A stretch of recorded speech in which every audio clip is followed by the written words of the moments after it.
and they probably wouldn't consider me either due to my past pursuit of Zachary.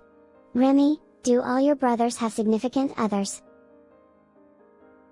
My mother says we should consider the background of one's family when thinking about marriage. Your family's values are on par with the Yorks. Remy responded, I'm flattered that you appreciate my brothers. However, my older brothers are all married, and my younger brothers are all younger than you. I assume you wouldn't prefer younger men. Only the first, second, and fourth sons of the Johnsons were married. Elisa, unfamiliar with FC Manor's dynamics, took Remy's statement at face value. As the two continued their conversation, they soon arrived at Wiltspoon Hotel. Elisa decided to park her car above ground rather than in the basement, so she circled the hotel entrance to find a suitable spot, where she parked her car. Upon exiting the vehicle, she was startled to see a luxury car parked next to hers. It was Clive's car. Elisa couldn't help but wonder, did Clive come to Wiltspoon Hotel again? Stone Group owned a 5-star hotel, and Clive often held business meetings with clients there. His last visit to Wiltspoon Hotel was due to an important client staying there. Concerned, Remy asked, is something wrong? When he noticed Elisa's gaze fixed on the car parked beside hers. Elisa explained, nothing serious. I just spotted my brother's car, it's his. Remy, let's go for coffee, but we should make it quick. My brother might take a while if he's discussing business. If we're fast, we won't run into him. Remy walked alongside Elisa and inquired, are you worried that your brother might see us having coffee together? Elisa clarified, I'm not worried, but I'd rather not have him misunderstand. Remy smiled in agreement, that makes sense. As both of them were single, anyone who saw them having coffee together might misconstrue their relationship. As luck would have it, just as Remy and Elisa approached the revolving door at the entrance, they encountered Clive and a few other individuals. Elisa's immediate reaction was to turn and leave. Elisa! Clive called out. Elisa, who had started to walk away, turned back with a smile and greeted him, Clive, what a coincidence. Clive cast a stern glance at Remy and inquired, what brings you here? Clive had noticed his sister's presence with Remy. Since she had already been spotted by her brother, Elisa chose not to conceal anything and explained honestly, Remy invited me for coffee. He usually has coffee here, so we decided to join him. Clive glanced at Remy. With a gentle smile, Remy offered an explanation, Mr. Stone, my home is currently undergoing renovations, and Miss Stone has been immensely helpful with her suggestions. I wanted to express my gratitude, so I invited her for coffee. I have no ulterior motives. Of course, he had no sinister intentions, only deeper ones. Clive remained somewhat skeptical. However, he couldn't say much in front of the onlookers. He simply advised his sister, go home after your coffee. He turned to Remy and said, Mr. Johnson, feel free to reach out if you have any questions in the future. Stone Group is involved in real estate, so I have more experience than Elisa in this field. Remy responded with his usual gentle smile, I will certainly seek your guidance in the future, Mr. Stone. Clive glanced at Remy for a moment and promised, as long as I'm free and able, Mr. Johnson, I'll assist you. I'm going to take my leave now. Please, Mr. Stone. Clive briefly looked at his sister, and then he escorted his client to their car.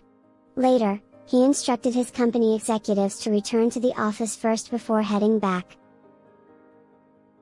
Clive felt uneasy about his sister having coffee with Remy. Unaware of Clive's return, Elisa and Remy entered the hotel cafe on the first floor. Remy ordered a glass of fruit juice for Elisa and a cup of coffee for himself.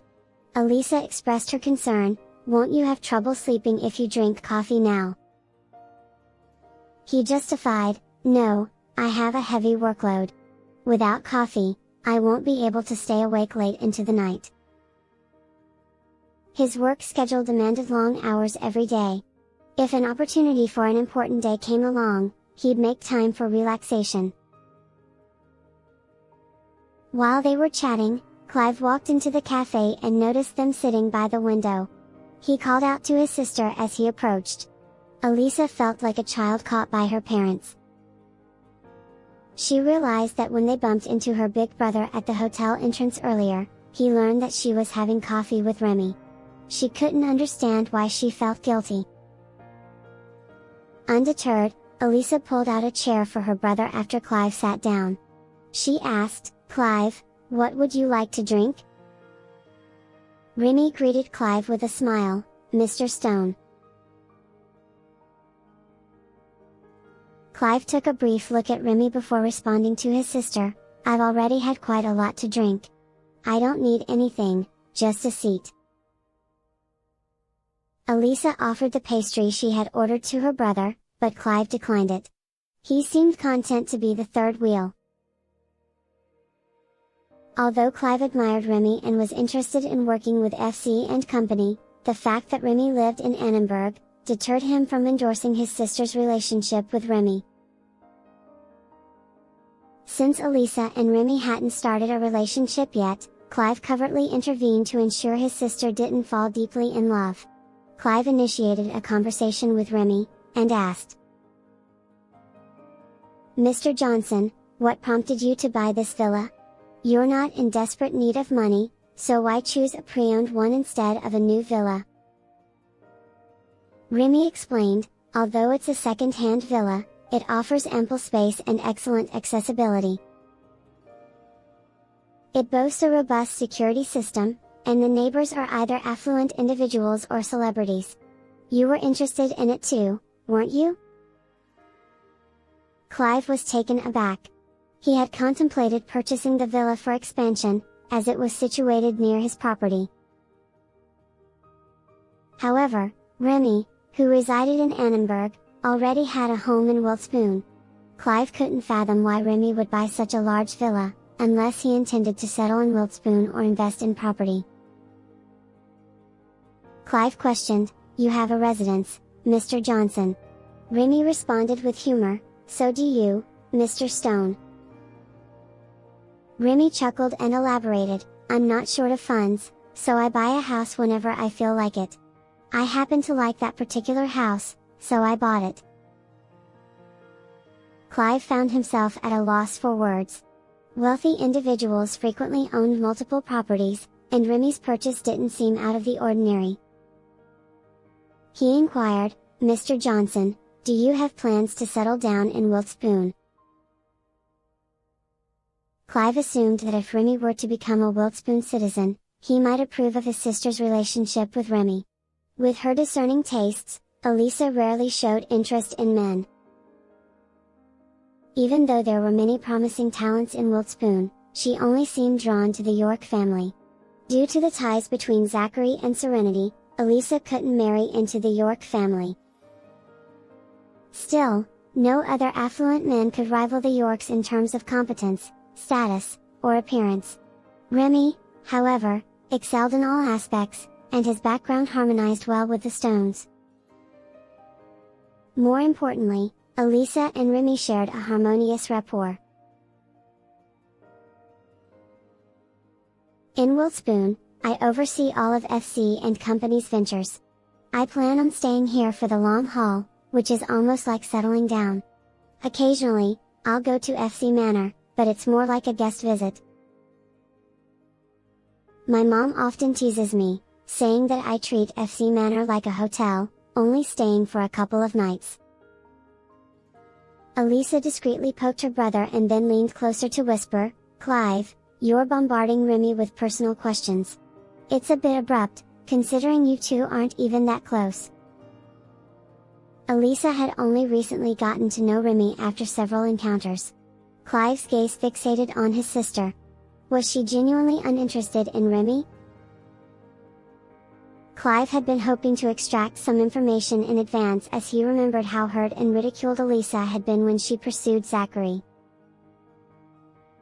Clive had been indulging in wishful thinking. Remy hadn't expressed his feelings, which might have led Clive to overanalyze the situation. Consequently, he refrained from pressing further. Both men were CEOs of their respective companies, and Clive, working with Remy closely via York Corporation, was hesitant to discuss business matters with him. Still, Clive didn't depart and stayed with them until Elisa finished her fruit juice and pastry.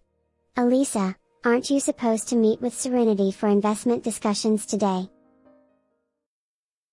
Clive gently reminded his sister that it was time for her to leave. Elisa checked the time and replied, "Not today. I'm planning to meet with Saren and Jas tomorrow." "Clive, I understand you're swamped with work, aren't you?" Clive nodded in agreement.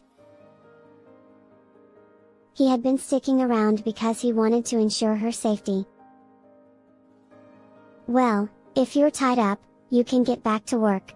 I'll give Remy a lift." Clive inquired, "You're taking him home, huh?" Remy interjected, offering an explanation with a slightly awkward smile, "I actually came in Elisa's car." Remy's smile didn't sit well with Clive, but he maintained his composure. "Mr. Johnson, you can grab a taxi home or wait a moment and have your bodyguard and chauffeur pick you up." "Clive, since we're headed home anyway, we can drop him off on the way. His bodyguard and car are at his new house. We'll pass by his place on our way home." Clive found himself without words. Despite his dark thoughts, he watched his sister drive Remy away. What's Remy up to? Is he interested in Elisa? He's got that sly fox-like smile. Even I can't read him properly. Clive sighed, fretting over his sister. He recalled how troubled he'd been when Elisa had a crush on Zachary. Now, Elisa was growing closer to Remy, and Clive worried once again. Presently, Elisa held no romantic interest in Remy. Similarly, Remy, as he answered Elisa's inquiry, appreciated her company, but it wasn't love. He hadn't made up his mind yet, as he was inexperienced in romantic matters. Moreover, it appeared that the Stones were reluctant to allow Elisa to marry and relocate to Annenberg. A procession of cars made a turn off the highway, halting a few hundred feet from the Wiltspoon school gates. An unsmiling bodyguard emerged from the first car and opened the rear door. In a serious tone, he announced, "Ms. Newman, we have arrived at Wiltspoon School." Cameron's hand found the white cane beside her, and she hesitated over the presents on the seat. Mrs. Newman had prepared these gifts, but their contents remained a mystery to Cameron. She had been picked up by Mrs. Newman at the florist earlier. Her mother had given her specific instructions for this meeting, and Cameron didn't have the faintest clue what awaited her. The second car was exclusively Mrs. Newman's, and she rolled down the window to signal the bodyguard. As he approached her window, she spoke in a commanding tone, "Tell her to walk straight for about 1,000 feet from where she gets off, and the first store on her left is Serenity's bookstore." The bodyguard acknowledged the instructions, and before he returned to the car, Cameron had already disembarked with the gifts. She stood there, momentarily disoriented, trying to get her bearings. It had been a decade since her last time at Wiltspoon School, where she had concluded her middle school education but had not graduated. Her transfer to a special needs school had been a necessity as her blindness became irreversible. Cameron recalled that there were many stores in front of the school. It was no secret that only people with influential backing could establish businesses in this prime location. Serenity's ability to maintain a bookstore here raised questions about her connections, possibly involving the Yorks. Ms. Newman, the bookstore is about 1,000 feet from here. The first store on your left is the bookstore," the bodyguard relayed Mrs. Newman's message to Cameron. "Cameron, remember what I told you," Mrs. Newman's voice was frosty. "Beg for your sister's forgiveness. No matter what mistake Carrie made, she's your biological sister." Mrs. Newman and her husband had attempted to arrange a meeting with Zachary at York Corporation, but he had steadfastly refused. Afraid to call Serenity without Zachary's approval, they worried about his potential fury, which might prolong their daughter's captivity. Frustrated, Mrs. Newman was left with no choice but to use Cameron, the daughter she didn't particularly like. "I'll express my apologies to Mrs. York, but I can't guarantee that she'll pardon Carrie," Cameron responded. She had agreed to come as she felt responsible for the discord between Serenity and Carrie. Mrs. Newman had instructed her to seek Serenity's forgiveness for her sister and to help persuade her not to press charges. Cameron was willing to comply, apologizing to Serenity for entangling her in the dispute. "You must convince Serenity to forgive your sister and drop the idea of charging Carrie. Otherwise, your sister's life will be destroyed." Mrs. Newman harbored no affection for Cameron, even though she was her biological daughter. She had once been so overwhelmed with anger that she had contemplated harming Cameron, only to be restrained by her current husband. Cameron was retained by Mrs. Newman against her will, but the role of a mother was something Mrs. Newman failed to fulfill. Despite being her biological daughter, Cameron received no affection from her. After Mrs. Newman's ex-husband passed away, Cameron was still a young child who yearned for her mother's embrace. Whenever Cameron sobbed, seeking comfort from Mrs. Newman, she was met with indifference. When Mrs. Newman was in distress, she'd push Cameron away, even resorting to kicking her. Even the nanny was deeply shocked by this treatment. Mrs. Newman harbored intense aversion toward Cameron. No matter how she was reprimanded or physically disciplined, Cameron continued to cry out, "Mommy, hold me." After her ex-husband's death, Mrs. Newman no longer had to put on an act. She ordered the nanny to take Cameron away, never wanting her daughter to appear in her presence. The sight of Cameron's face filled her with disgust. Cameron possessed qualities from both her parents, resembling her father and Mrs. Newman, yet her mother's heart remained cold. The nanny had cared for Cameron for a long time and grown attached to her. She feared Mrs. Newman might lose her temper and harm Cameron.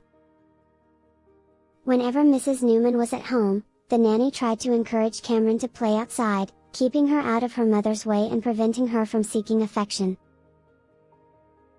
This resulted in Cameron gradually losing her desire for her mother's affection and growing closer to her nanny. However, when Mrs. Newman discovered that the nanny had become like a mother to Cameron, she dismissed her.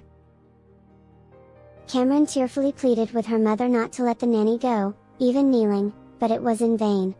This was how much Mrs. Newman detested Cameron. This stemmed from the fact that Mrs. Newman had no love for Cameron's biological father. The person she loved and wanted to marry was her current husband, but her parents favored her late husband. Forced into a marriage she didn't want, Mrs. Newman was unable to find it in her heart to love Cameron. Though Cameron couldn't see her mother's expressions, she could feel the hostility and hatred emanating from her mother. Whenever Cameron sensed that hostility, it sent shivers down her spine, signaling her mother's resentment. "I will do my best," Cameron said softly. She then proceeded cautiously with the white cane in hand, clutching the gifts. As she'd grown, Cameron ceased to hope for love from her mother. Mrs. Newman disliked Cameron and held a deep-seated loathing for her. She seemed eager for Cameron's demise. The nanny would often warn Cameron to stay away from her mother, telling her that her mother might beat her to death. Cameron had no recollection of her father since he had passed away when she was still nursing. Given her mother's hatred, her nanny was the only person who had shown her kindness, offering her some warmth, care, and motherly love. Regrettably, Mrs. Newman later dismissed the nanny. Crying and begging Mrs. Newman proved futile. With the nanny gone, Cameron was left to fend for herself. She had a challenging time surviving in the Newmans' household. Her health deteriorated without the nanny's care, and even when her condition became dire, her mother didn't take her to the hospital. Luckily, Cameron's aunt returned and, upon seeing Cameron's severe illness, sent her to the hospital. Without this intervention, Cameron would have suffered permanent vision loss. Cameron clutched her white cane tightly and took a few deep breaths. She urged herself to refrain from recalling these traumatic incidents. Her focus was on regaining her lost vision, but she had no idea when that would happen. For now, she was effectively blind. After regaining her composure, Cameron sighed. She didn't know when she might fully restore her lost vision. Currently, she is no different from a blind person. She took a few steadying breaths, and resolved to move forward. Serenity's bookstore was about 1,000 feet from where she exited the car, but how many steps would it take to reach it? Cameron, afflicted by visual impairment, had asked her store assistant to assist in counting her steps. With her shorter strides, she covered approximately 3 feet in 4 steps. While 1,000 feet was not an exact distance, it would entail more than 1,000 steps for her to traverse. Cameron was silently counting each step as she walked at a deliberate pace. Her mother, Mrs. Newman, paid little heed to her leisurely progress. Inside her car, Mrs. Newman decided to call her husband and inform him of Cameron's meeting with Serenity.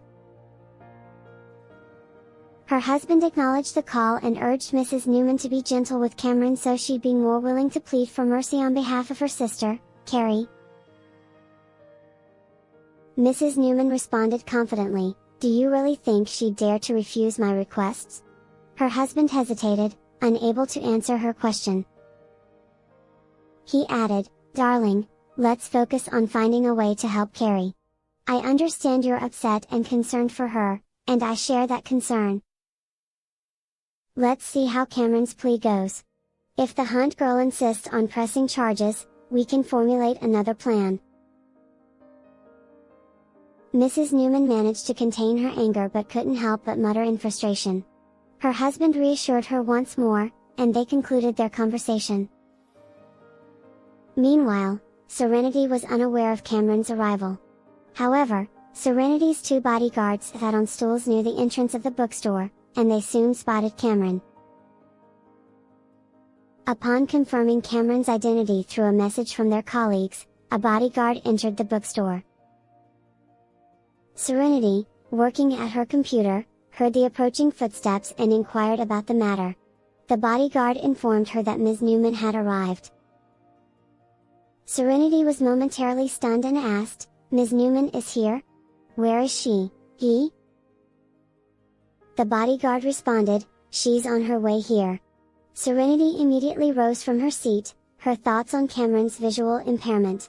She walked past the counter and headed outside. Meanwhile, Jasmine, who had been reading a book and noticed Serenity's exit, curiously inquired, "Seren, who's here?" Serenity replied, "Ms. Newman. She's blind." Jasmine was taken aback by this revelation, a blind woman.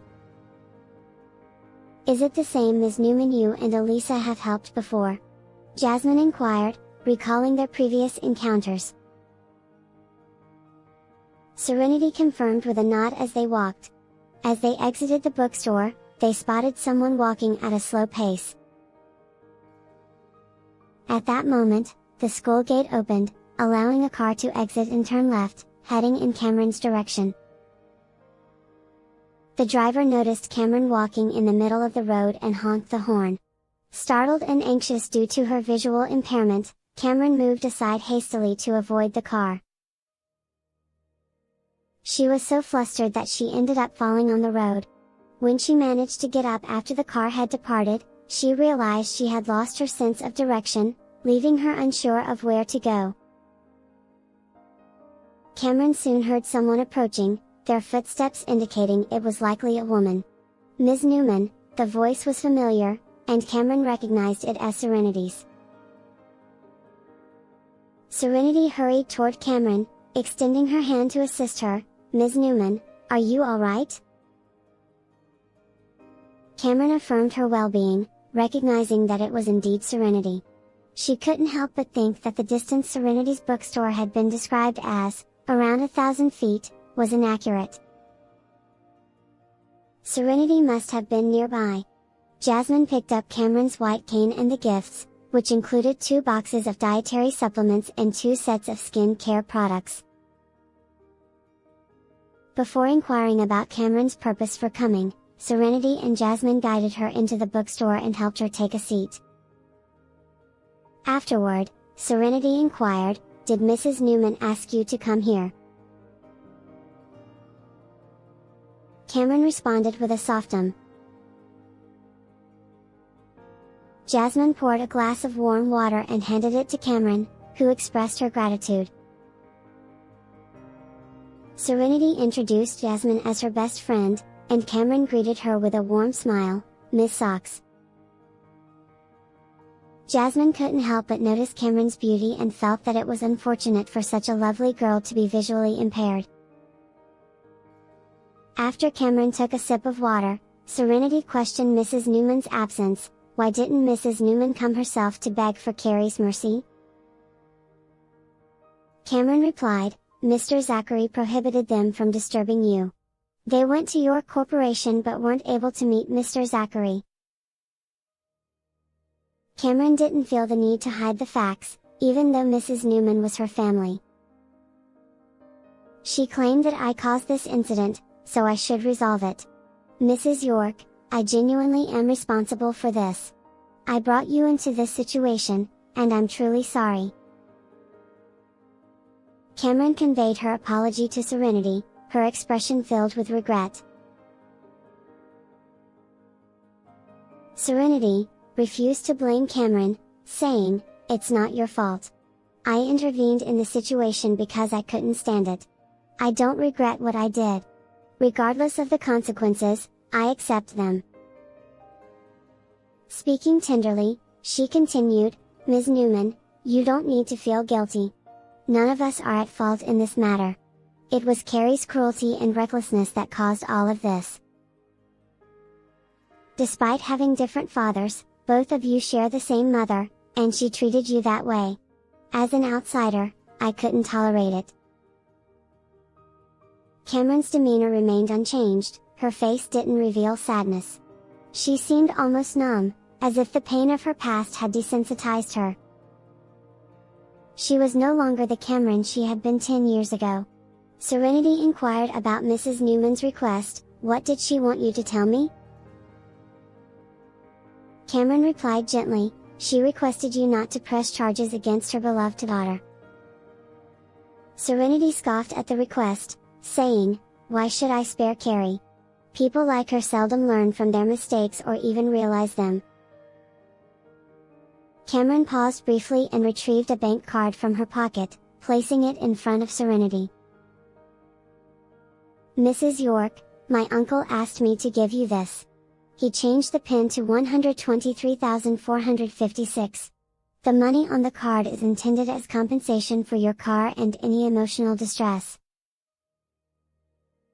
Serenity pushed the card back into Cameron's hand, responding firmly, "Tell your uncle to replace my car instead of offering money. As for emotional distress, I'll ensure I receive compensation when I press charges against Carrie. The court will support my claim for whatever amount I seek." Serenity had taken the matter to the police, deciding to let the authorities handle it rather than seeking compensation from the Newmans privately.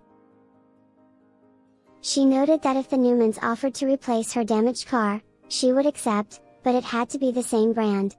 Cameron quietly pocketed the card. Serenity paused for a moment and then asked Cameron in a more relaxed tone, "Ms. Newman, if I decide to press charges against Carrie, can you endure life in the Newmans' household?" Cameron responded calmly, "I'll have a tough time, but that's been my reality in that house all along. Whether you press charges against Carrie or not, they'll treat me the same.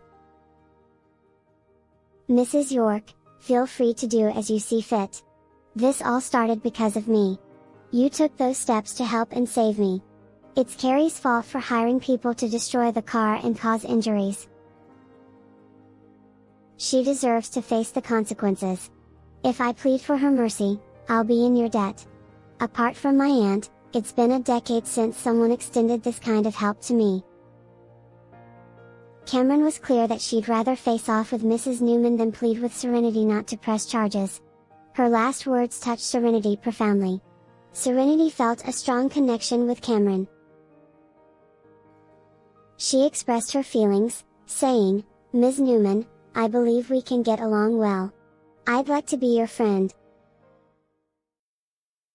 If you ever need help in the future, don't hesitate to reach out. I'll do my best to assist you or find someone who can." Cameron hadn't groveled or begged Serenity for Carrie's forgiveness as Mrs. Newman wished. Carrie, who had shown no remorse, wasn't likely to change. If Serenity didn't press charges, she might seek revenge upon her release. Serenity, concerned about her family's safety, considered that letting Carrie off would potentially bring trouble.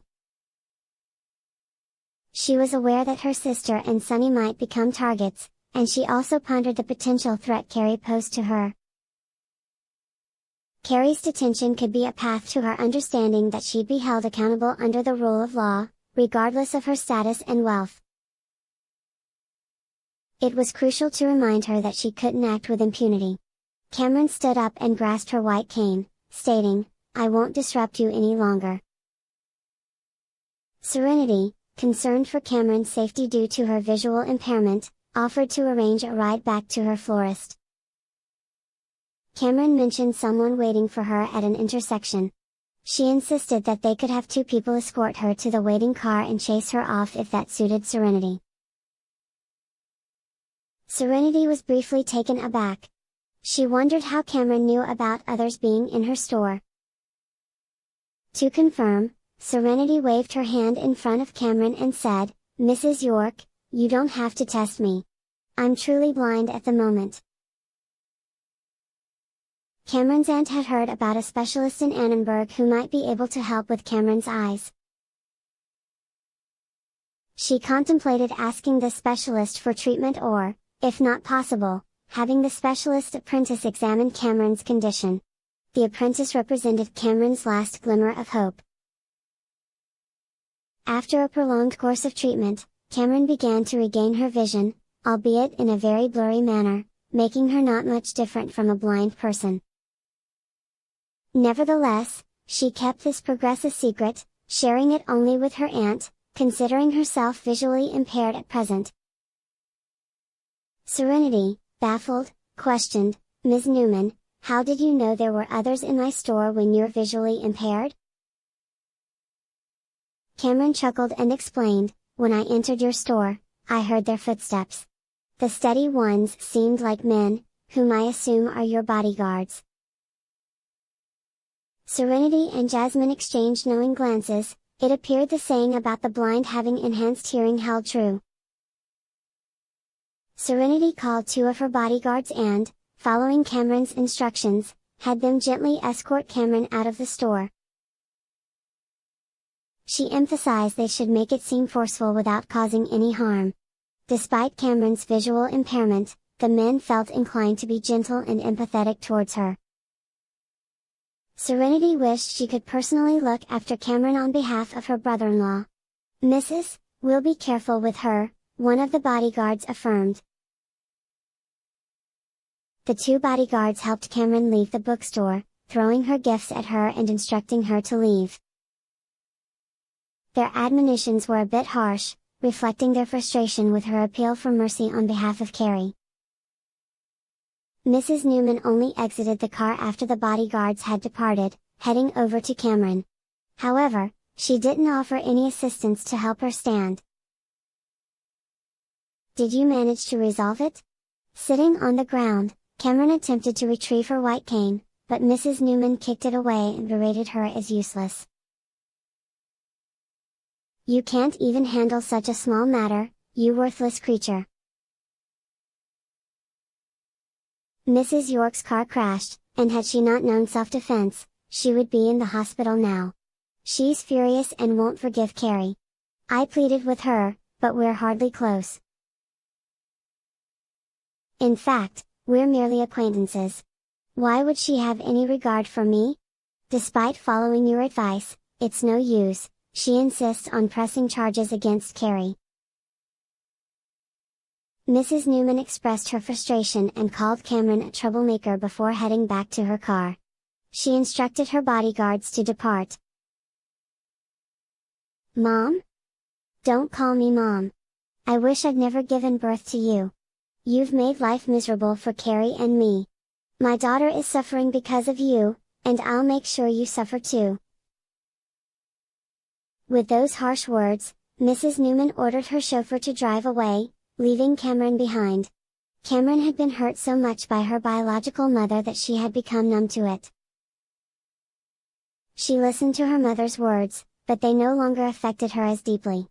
This experience taught her that not all mothers love their children. The blaring of car horns spurred Cameron to action, but she found herself disoriented, not knowing which way to go. The persistent honking signaled the end of school hours. Cameron initially headed to her right, but another honk gave her pause, making her wonder if she was going the wrong way. She hesitated for a moment and then retraced her steps. Seeing her confusion, Callum, unable to just stay in his car, approached her.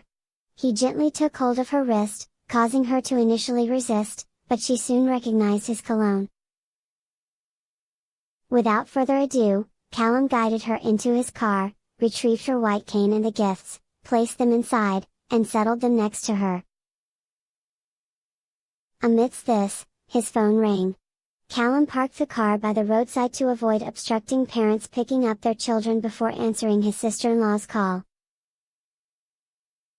Serenity, I'll be there in a moment.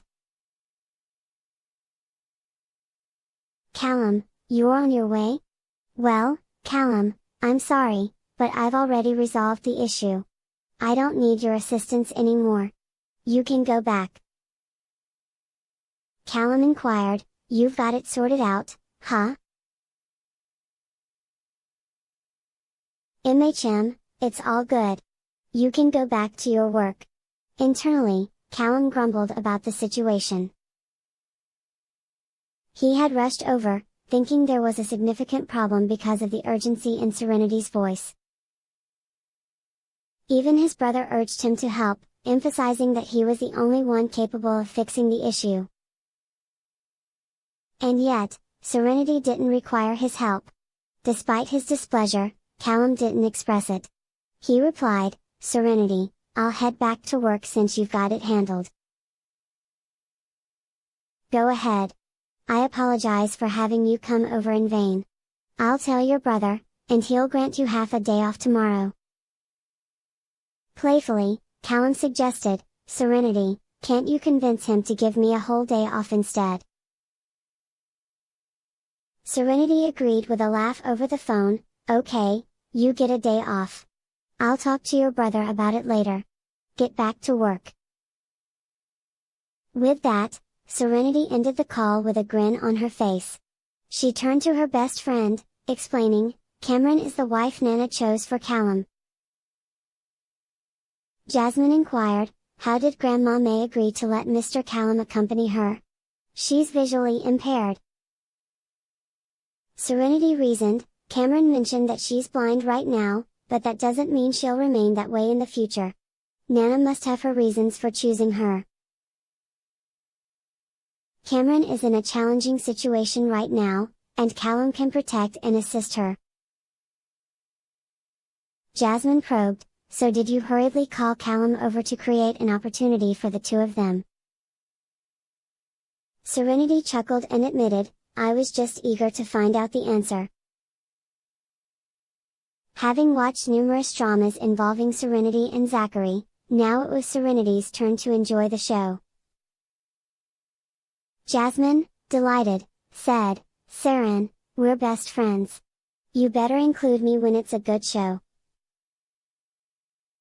Serenity affirmed, "I'm including you right now, aren't I?"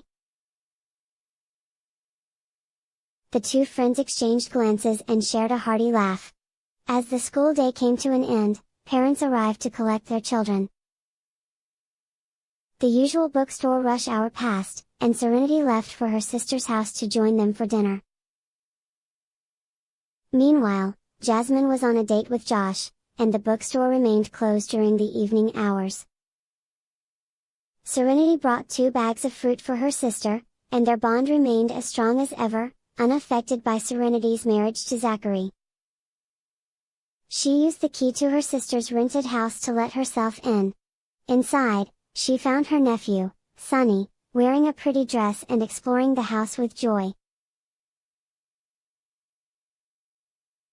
Surprised, she asked, "Sonny, why are you wearing a dress?" Sonny, excited, approached her and showed off his outfit. "Aunt Sarah, do I look good in it?" Serenity, placing the bags of fruit on the coffee table, picked up her nephew with a smile and said, "Yes, you look like a princess in this dress, but you're a boy. Boys don't wear dresses." Sonny nodded, saying, "I know. Boys should do hard labor, so it's not convenient to wear a dress. Girls do light work, so they can wear it. This is discrimination against girls." The young boy remembered what Zachary had told him. Liberty entered from the kitchen after finishing cooking. They could begin their meal once Serenity arrived. Sonny's mom chuckled, "He said he won't go out in this dress. He's just trying it on at home, and he says it's too beautiful." Liberty laughed, "He wanted to try it on, so I let him." After changing, he started parading around the house, showing it off. This kid cares about his appearance. Liberty wondered, "Didn't you invite Jasmine?" As Serenity, with Sonny in her arms, approached the table, she noticed the dishes her sister had prepared, including her favorite seafood. She explained, "Jasmine is on a date, enjoying her time with Mr. Buchan. They're in the early stages of love. Zachary is swamped with work and won't be home until midnight." Liberty reminded her, "He's a CEO with a heavy workload. His time is precious. Cherish the moments when he can spend time with you. As long as you both continue to love each other, I'll be content." Serenity playfully retorted, "Liberty, you've said that 800 times. I think my ears are about to fall off. Zachary treats you well, doesn't he?" Liberty laughed, "I'm just being a little naggy, and you already find it annoying. I'll stop mentioning it." Serenity reassured her, "No, if you want to mention it, go right ahead. It's a blessing to have a caring, nagging sister like you. You do it because you care about my life." Turning her attention to Sonny, Serenity asked, "Would you like to take off your dress?" Sonny nodded, and Serenity helped him remove it. He handed her the dress and said, "Aunt Sarah, you can keep this dress for your little girl." Serenity explained, "I don't have a little girl at home." Liberty, serving the dishes, mentioned that Sonny had wet his pants at Zachary's office earlier, and Mr. Lewis, who was present for a meeting, had bought Sonny the dress. Serenity teased, "I guess Mr. Lewis is fond of daughters too, just like Zachary." Zachary indeed had a soft spot for daughters. Serenity expressed her desire to have a daughter in the future. With their good looks, she anticipated their children would be beautiful, especially fair ones like those seen in paintings. Liberty believed Duncan wasn't particular about having daughters. He was easygoing and didn't haggle over clothing prices. A bag of clothes that cost $1,500 meant each set was over $100. Liberty usually aimed for clothes around $50, skillfully negotiating for the best deals. Thanks for watching. Please subscribe to my YouTube channels, The Voice channel, and watch my original creations, as well as my new channel La Novela de Voice showcasing the forbidden love story. Please don't forget to hit all from the notification bell, so you will get notified whenever a new video is uploaded. Thank you.